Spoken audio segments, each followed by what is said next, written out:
2019 March മാസം 4-ാം തീയതി ശിവരാത്രിയാണ്. ശരിക്ക് ത്രിമൂർത്തി സങ്കല്പം, അതില് ഓരോ ദേവതാ സങ്കല്പത്തിനും നമ്മൾ പ്രാധാന്യം കൊടുക്കുമ്പോഴാണ് ശിവരാത്രിക്കൊക്കെ പ്രാധാന്യം കൊടുക്കുക.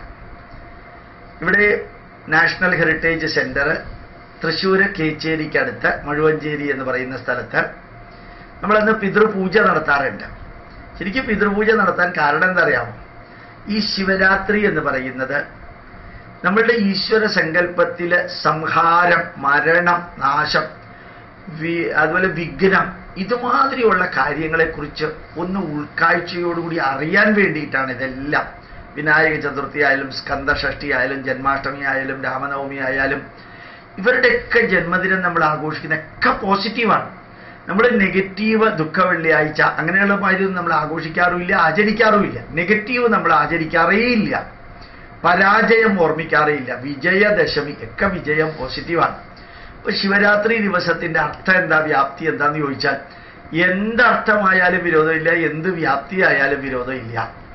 ഒരു ദിവസം 24 മണിക്കൂർ നിങ്ങൾക്ക് ഉറങ്ങാതെ ഇരിക്കാൻ പറ്റുമോ? അത് വ്രതശുദ്ധിയോടുകൂടി ഭക്ഷണം കഴിക്കാതെ ഇരിക്കാൻ പറ്റുമോ? അല്ലെങ്കിൽ മിനിമം ഭക്ഷണത്തോടുകൂടി ഇരിക്കാൻ സാധിക്കുമോ?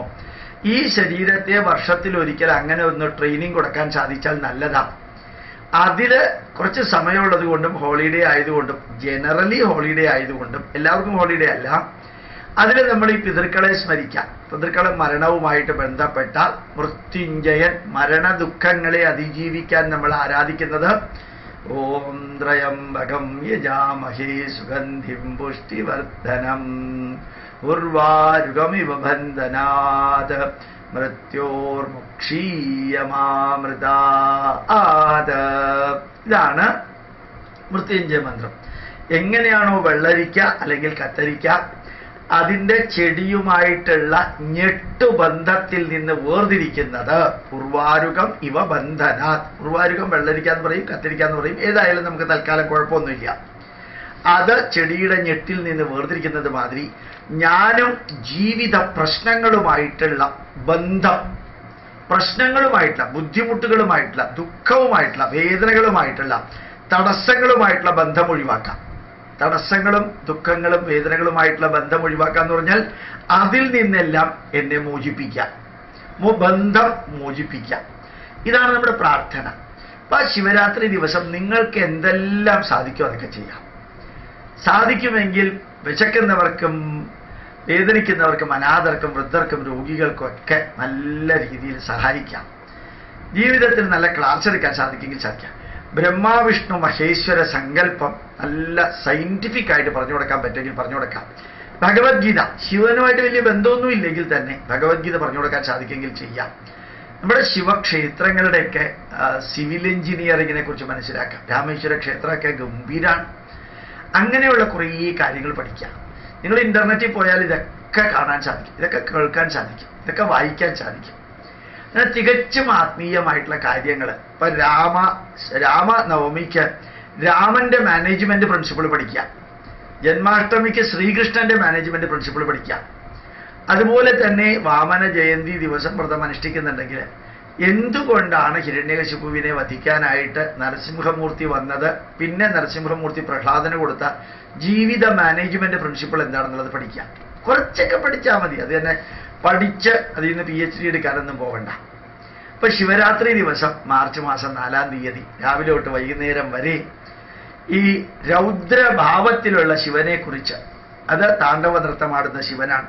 ശാന്തഭാവത്തിലുള്ള ശിവനെ കുറിച്ച്, അത് ശിവലിംഗ രൂപത്തിലുള്ള ശിവനെ കുറിച്ച് അത് പഠിച്ച് എങ്ങനെയാണ് ശിവലിംഗം ആറ്റമിക് റിയാക്ടറുമായിട്ട് ബന്ധപ്പെടുന്നത്, എങ്ങനെയാണ് ശിവലിംഗം എന്ന കൺസെപ്റ്റ് കൈലാസപർവ്വതത്തിൽ നിന്ന് നമുക്ക് ലഭിച്ചത്, എങ്ങനെയാണ് ആറ്റമിക് റിയാക്ടറിലെ ഹെവി വാട്ടർ സർക്കുലേറ്റ് ചെയ്യുന്നത്, എങ്ങനെയാണ് ശിവലിംഗത്തിലെ ലൈറ്റ് വാട്ടർ സർക്കുലേറ്റ് ചെയ്യുന്നത്, ഇതൊക്കെ തമ്മിലുള്ള താരതമ്യമൊക്കെ കുട്ടികൾക്ക് പറഞ്ഞു കൊടുത്താൽ നമ്മുടെ ഈശ്വര സങ്കല്പം എന്ന് പറഞ്ഞ ദൈവ ഭയത്തിൽ നിന്ന് ആകാശത്തിന്റെ മുകളിൽ കൂടെ മേഘത്തിൽ കൂടെ നടക്കുന്ന ഒരു ഈശ്വര സങ്കല്പമല്ല നമുക്കുള്ളത്.